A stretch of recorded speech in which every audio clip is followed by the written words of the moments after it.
નમસ્કાર, જય હિન્દ, જય ભારત. ગુજરાત 20 ન્યૂઝમાં આપ સૌનું સ્વાગત છે. 20 લાખ રૂપિયાની ચોરીમાં Dahod local crime branch LCB પોલીસને મળેલ સફળતા, આરોપી જેલના સળિયા પાછળ.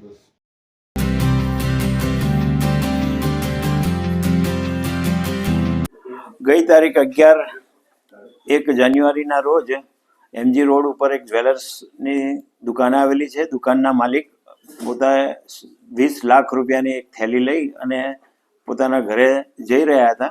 દરમિયાનમાં તેઓની 20 લાખની થેલી ચોરી થયેલાની ફરિયાદ એ ડિવિઝન પોલીસ સ્ટેશન ખાતે તેઓએ નોંધાવેલી. આ ફરિયાદના આધારે એસપી સાહેબની સૂચનાથી અલગ અલગ એલસીબીની અલગ અલગ ટીમો બનાવેલી અને આ ચોરી બાબતે વર્કઆઉટ ચાલુ હતું.